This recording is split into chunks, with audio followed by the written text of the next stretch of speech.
وسلام على عباده الذين اصطفى أما بعد أعوذ بالله من الشيطان الرجيم بسم الله الرحمن الرحيم سبحان ربك رب العزة عما يصفون وسلام على المرسلين والحمد لله رب العالمين اللهم صل على سيدنا محمد وعلى آل سيدنا محمد وبارك وسلم۔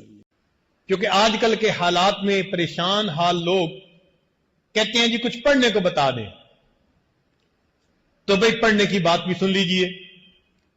در منصور میں حضرت بریدہ رضی اللہ تعالی عنہ روایت کرتے ہیں کہ 10 کلمات پڑھنے والے کے لیے اللہ کافی ہو جاتے ہیں۔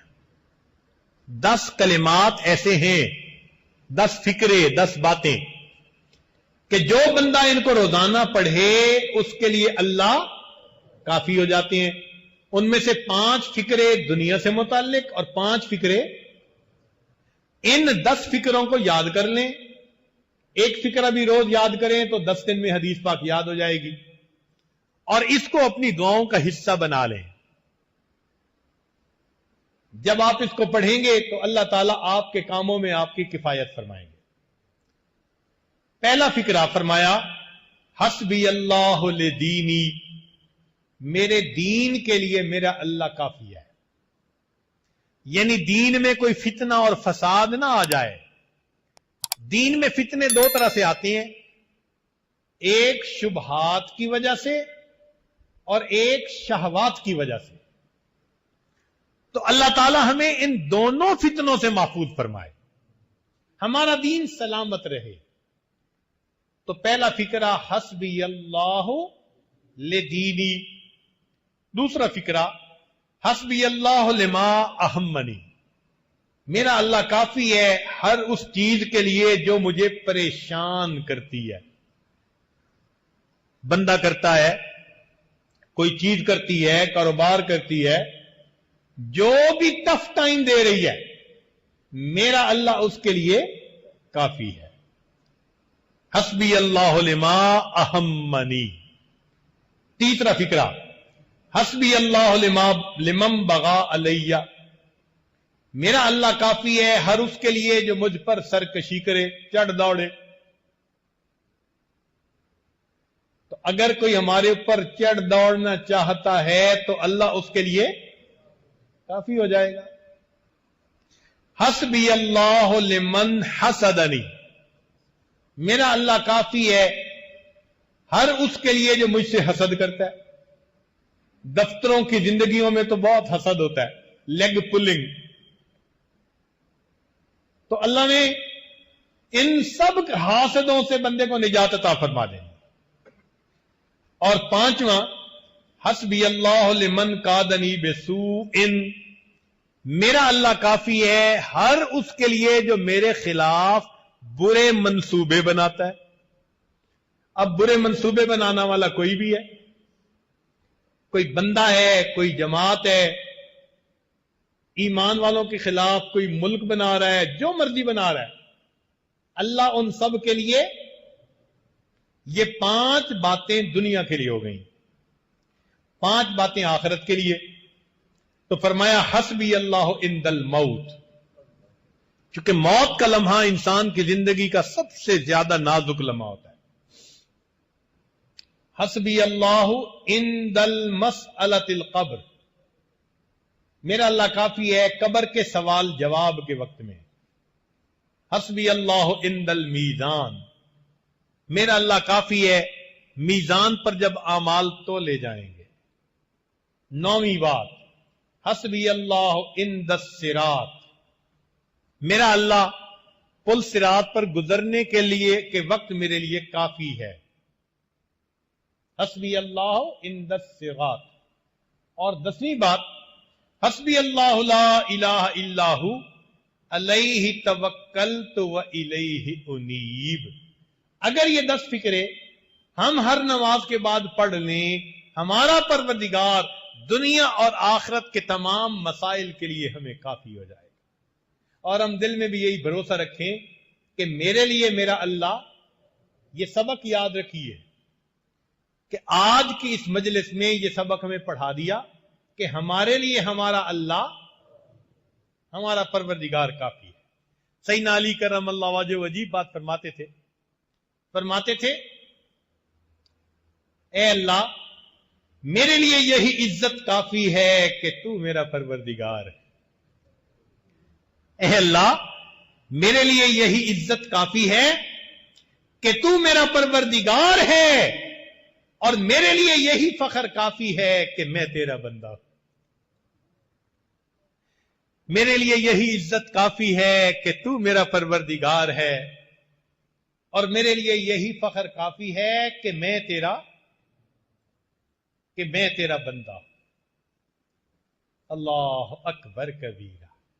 تو ہمیں ہر طرف سے نگاہیں ہٹا کر اپنے رب کے اوپر نگاہیں جما لینی چاہیے، پھر دیکھیں اللہ رب العزت اپنے وعدوں کو کیسے پورا فرماتا ہے۔ ہمیں اپنی اوقات کا پتہ نہیں کہ کتنے کمزور ہیں، حالات کو بدلنے کی کوشش میں لگے ہوئے ہیں۔ بھئی حالات کا بنانے والا، بھیجنے والا اللہ رب العزت ہے، وہ مغیر الاحوال ہیں، جب چاہتے ہیں حالات کو جیسا چاہتے ہیں بدل دیتے ہیں۔ تو یہ تو حکم پروردگار کا ہوگا تب بدلیں گے۔ دنیا کے کہنے سے حالات بدلتے تو دنیا جنت نہ بن جاتی، ہر بندہ اپنی من مرضی کی زندگی گزار رہا ہوتا۔ تو ایک ترتیب ہے اللہ رب العزت کے ہاں، چنانچہ ہمارے مشائخ نے 4 باتیں کہی ہیں، لوہے کی لکیر ہے۔ جب آزمائیں گے ان باتوں کو کھرا پائیں گے۔ پہلی بات کہ جو شخص اپنے اعمال کو سنوار لیتا ہے اللہ تعالیٰ اس کے حالات کو سنوار دیتے ہیں۔ جو شخص اپنے اعمال کو سنوار لیتا ہے اللہ تعالیٰ اس کے حالات کو سنوار دیتے ہیں۔ ہم اس کوشش میں لگے ہوئے ہیں کہ حالات پہلے سنوریں پھر اعمال سنواریں گے۔ آپ بات کریں دوست سے، بھئی آپ مسجد میں نظر نہیں آتے، کچھ کاروباری حالات ٹھیک نہیں، ٹھیک ہو گئے تو میں مسجد میں آؤں گا۔ یعنی ہم چاہتے ہیں حالات پہلے ٹھیک ہوں، اعمال بعد میں ٹھیک ہوں گے۔ کیسے ترتیب الٹ سکتے ہیں ہم؟ چنانچہ جسے دیکھیے وہ اسی کوشش میں لگا ہوا ہے کہ پہلے حالات ٹھیک ہوں بعد میں اعمال ٹھیک کریں گے۔ تو ترتیب ہی الٹی ہم کرتے پھر رہے ہیں۔ اعمال کو جو شخص سنوار لیتا ہے اللہ تعالیٰ اس کے حالات کو سنوار دیتے ہیں۔ اعمال بگڑیں گے، حالات بگڑیں گے۔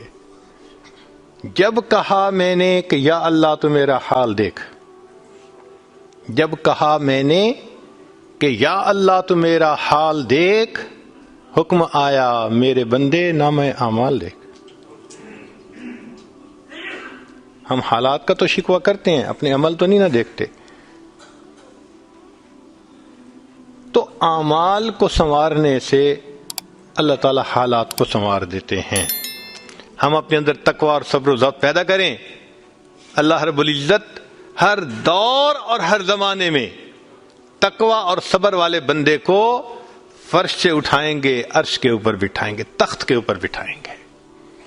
اب تقوی اور صبر کی طرف تو ہم آتے نہیں، چاہتے ہیں زندگی تو رہے جیسے ہم گزار رہے ہیں، حالات سیدھے ہو جائیں۔ کیسے حالات سیدھے ہو سکتے ہیں؟ سمپل سی مثال ہے کہ بجلی سے ایک مشین چلتی ہے، اب ایک بندہ مشین کو روکنا چاہتا ہے، ایک ہی ترتیب ہے کہ پیچھے سے بٹن بند کرو۔ آپ بٹن بند نہیں کریں گے، ہاتھ سے مشین کو پکڑ کے روکنے کی کوشش کریں گے، ہاتھ کٹوا بیٹھیں گے، سارا دن زور آزمائی کریں گے، مشین کہاں رکے گی؟ تو عقل مند بندہ مشین کو پکڑ کے نہیں کھڑا ہوتا، وہ سوئچ کو بند کرتا ہے۔ حالات کا سوئچ اللہ رب العزت کے ہاتھ میں ہے۔ تو ادھر رجوع کرنے کی بجائے کہ اللہ حالات کو ٹھیک کر دیجئے، ہم حالات کی مشین کے ساتھ کشتی کر رہے ہیں۔ کون ہمیں عقل مند کہے؟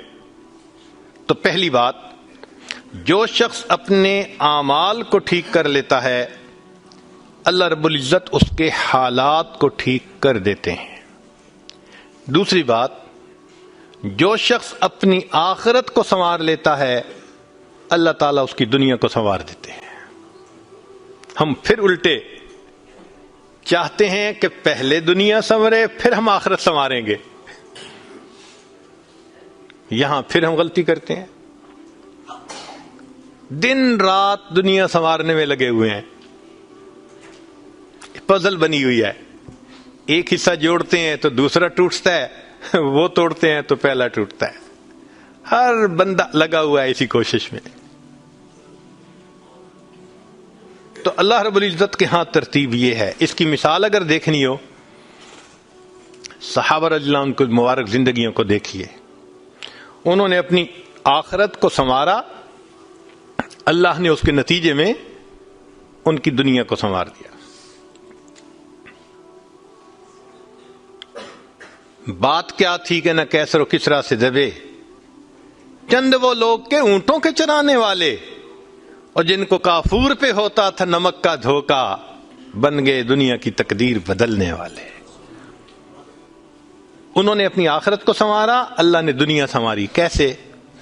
اطمینان، اتنا اطمینان کہ یمن سے جوان عورت چلتی ہے اور مدینہ طیبہ پہنچتی ہے، اور پورے راستے میں کوئی اس کی طرف آنکھ اٹھا کر دیکھنے والا نہیں ہوتا۔ اللہ نے مال و دولت کے اتنے ڈھیر عطا کیے تھے۔ انس اللہ عنہ کہتے ہیں کہ میں لکڑی کاٹنے والے کلہاڑے سے سونے کی اینٹوں کو توڑا کرتا تھا۔ اب لکڑی کے کلہاڑے سے جو سونا ٹوٹے گا وہ تولوں میں اور گراموں میں تو نہیں نہ ہو سکتا۔ اللہ نے اتنی دولت ان کے قدموں میں ڈال دی تھی۔ بچہ پیدا ہوتا تھا، اس کا روزینہ متعین تھا۔ سیدنا عمر رضی اللہ عنہ نے ایک رات دیکھا، ایک عورت چھوٹے سے بچے کو روٹی کا ٹکڑا کھلانے کی کوشش کر رہی ہے، بچہ رو رہا ہے۔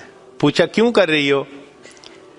کہنے لگی کہ امیر المومنین نے قانون بنایا ہوا ہے کہ جب بچہ دودھ چھوڑے گا پھر ہم بیت المال سے روزینہ متعین کریں گے، تو میں کوشش کر رہی ہوں۔ عمر رضی اللہ عنہ آئے، بہت روئے۔ صحابہ کہتے ہیں کہ اس دن فجر کی نماز پڑھائی، قرات کے اندر اتنا گریا اور بکا تھا کہ ہمیں سمجھنا مشکل ہو رہا تھا، اتنا رو رہے تھے۔ ہم حیران تھے آج امیر المومنین کو کیا ہوا۔ نماز پڑھانے کے بعد ممبر پر بیٹھے، عمر کے اوپر اللہ رحم کرے، اس نے کتنے بچوں کی جان لی ہوگی۔ مقصد یہ تھا کہ میں نے جو یہ قانون بنایا تو کتنی ماؤں نے معصوم بچوں کے دودھ چھڑوائے ہوں گے اور وہ دودھ سے محروم ہوں گے میری وجہ سے۔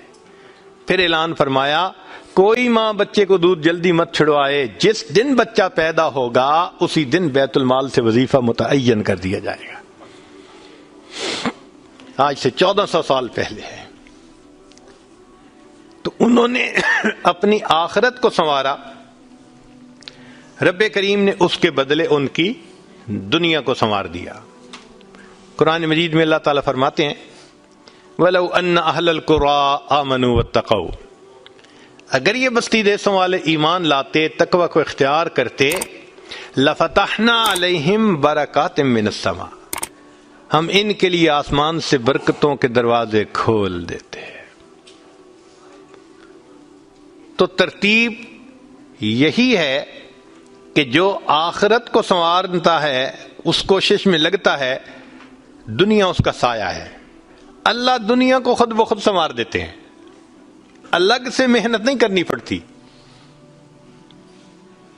مثال کے طور پہ جو بندہ سچ بولتا ہے تجارت میں، اللہ تعالیٰ اس کی تجارت کو خود سنوار دیتے ہیں۔ قسم اٹھا کے یہ بات کہی جا سکتی ہے کہ سچ بولنے والا تاجر کبھی مفلس نہیں ہو سکتا۔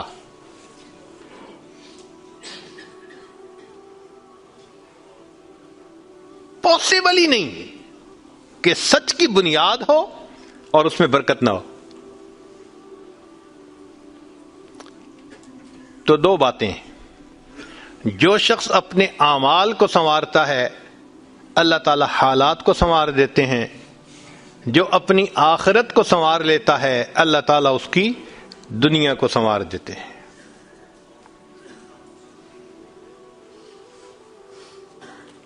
ہارون رشید اپنی کھڑکی میں سے نیچے دیکھ رہا ہے، مسجد کے دروازے پر امام ابو یوسف رحمۃ اللہ علیہ تشریف لا رہے ہیں، اور ان کے پیچھے دو شاگرد ساتھ ساتھ جڑے ہوئے ہیں. دونوں چاہتے ہیں کہ میں جوتے اٹھاؤں، ہر ایک اس کوشش میں ہے. جب امام ابو یوسف رحمۃ اللہ نے جوتے اتارے تو ان میں سے ایک بچے کا ہاتھ ایک جوتے پہ پڑا، دوسرے کا ہاتھ دوسرے جوتے پہ پڑا. دونوں نے ایک ایک جوتا اٹھا لیا. پھر انہوں نے فوراً آپس میں یہ طے کر لیا کہ ایک نے کپڑا بچھایا، رومال، ایک نے بھی جوتا ڈالا، دوسرے نے بھی اس میں ڈال دیا. ایک نے ایک طرف سے پکڑ لیا، دوسرے نے دوسری طرف سے، کہ دونوں کو جوتے اٹھانے کا اجر مل جائے. حضرت آگے جا رہے ہیں اور پیچھے دو طالب علم اس طرح جوتے لے کے جا رہے ہیں کہ رومال کے اندر جوتے ہیں، ایک نے بھی پکڑا ہوا ہے دوسرے میں بھی پکڑا ہوا ہے. ہارون رشید نے دیکھا تو ٹھنڈی سانس لی. بیوی نے پوچھا ہارون رشید کیا ہوا؟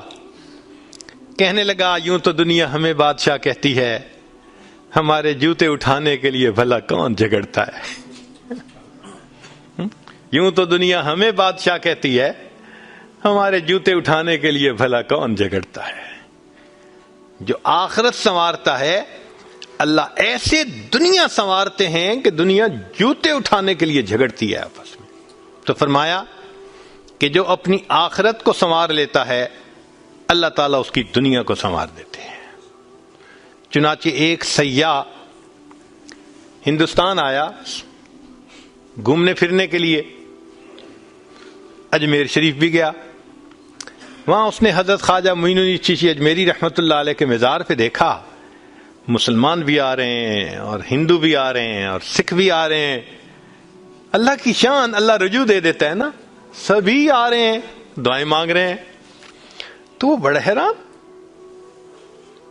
کہ ہر کمیونٹی کے لوگ آ رہے ہیں، ہر مذہب کے لوگ آ رہے ہیں. تو جب واپس گیا تو بیوی نے پوچھا کہ بتائیں آپ نے کون سی انوکھی چیز وہاں دیکھی؟ تو اس نے کہا ہاں میں نے ایک چیز انوکھی دیکھی کہ ایک شخص قبر میں لیٹا ہوا تھا مگر لوگوں کے دلوں پر حکومت کر رہا تھا. ایک شخص قبر میں لیٹا ہوا تھا مگر لوگوں کے دلوں پہ حکومت کر رہا تھا. اللہ تعالیٰ یوں دنیا سنوارتے ہیں. تو دو باتیں، جو شخص اپنی اعمال کو سنوار لیتا ہے اللہ تعالیٰ اس کے حالات کو سنوار دیتے ہیں، اور جو شخص اپنی آخرت کو سنوار لیتا ہے اللہ تعالیٰ اس کی دنیا کو سنوار دیتے ہیں. تیسری بات کہ جو شخص اللہ رب العزت سے اپنے تعلق کو سنوار لیتا ہے اللہ مخلوق سے اسے تعلق کو سنوار دیتے ہیں. آج ہم چاہتے ہیں چچا راضی ہو جائے، پھپھو راضی ہو جائے، بہن راضی ہو جائے، اور عجیب بات ہے یہ رشتہ داریوں کے معاملے ہیں ہی ایسے، کھاؤں کدھر کی چوٹ بچاؤں کدھر کی چوٹ، سمجھ ہی نہیں لگتی کہ سب کو کیسے راضی کیا جائے. انسان حیران ہوتا ہے اور جی ہم تو سب کے ساتھ اچھا کرتے ہیں مگر پتہ نہیں رشتہ دار ہم سے راضی نہیں ہوتے. اس کے پیچھے بھی راز ہے. کیوں؟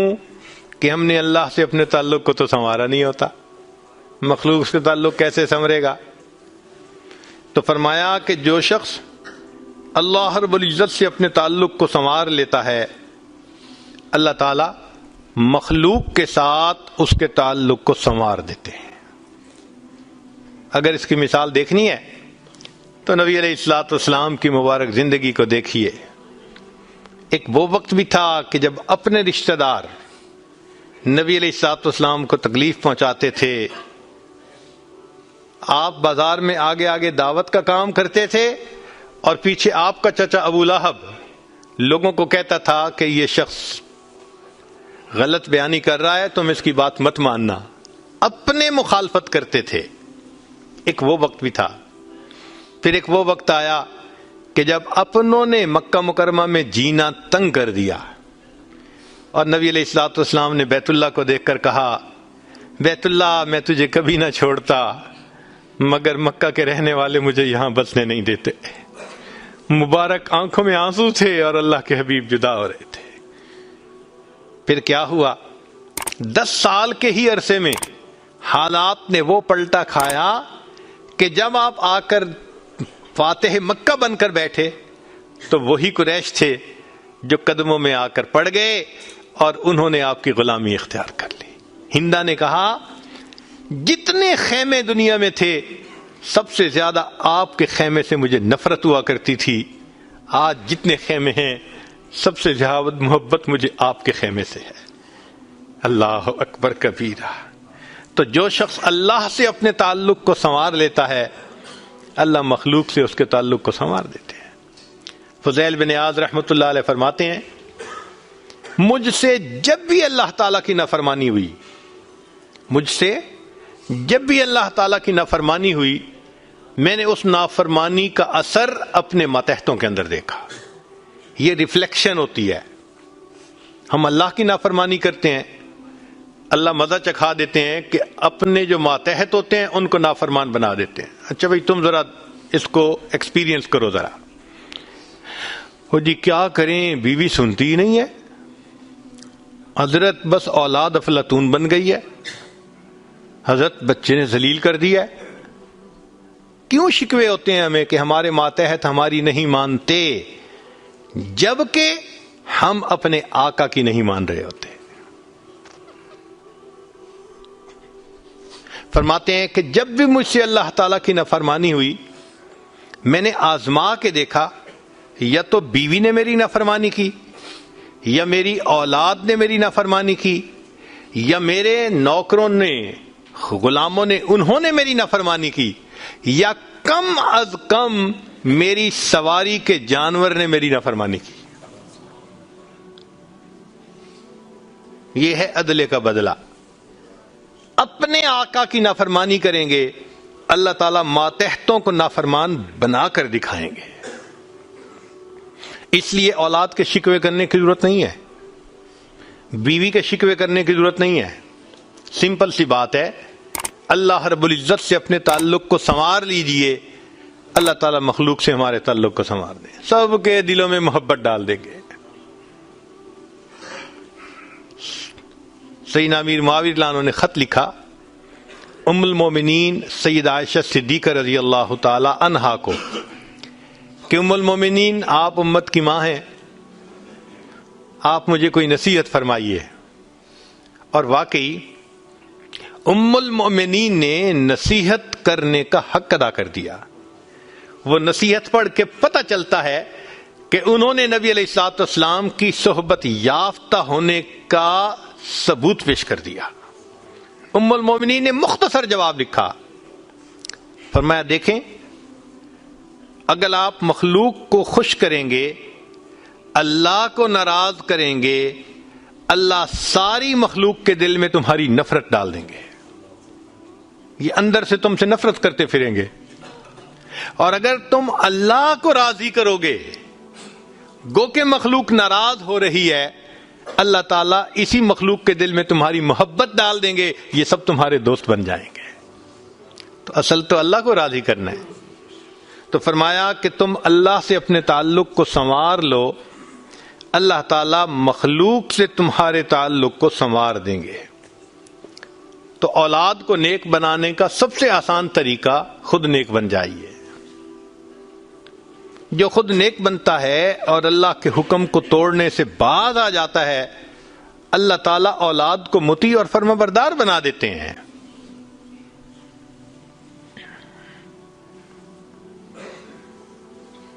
تو اب تک 3 باتیں، جو شخص اپنے اعمال کو سنوار لیتا ہے اللہ تعالیٰ اس کے حالات کو سنوار دیتے ہیں، جو اپنی آخرت کو سنوار لیتا ہے اللہ اس کی دنیا کو سنوار دیتے ہیں، جو شخص اللہ رب العزت سے اپنے تعلق کو سنوار لیتا ہے اللہ مخلوق سے تعلق کو سنوار دیتے ہیں۔ حدیث مبارکہ میں ہے جب بندہ عبادت کرتا ہے اور اللہ تعالیٰ خوش ہو جاتے ہیں، دعا جبرائیل، اللہ تعالیٰ جبریل علیہ السلام کو بلاتے ہیں اور بتلاتے ہیں کہ جبرائیل میں فلاں بندے سے محبت کرتا ہوں۔ تو جبرائیل علیہ السلام آسمانوں پر اعلان کرتے ہیں کہ آسمان کے فرشتوں اللہ تعالیٰ فلاں بندے سے محبت کرتے ہیں، یہ اعلان سن کر سارے فرشتے اس بندے سے محبت کرنے لگ جاتے ہیں۔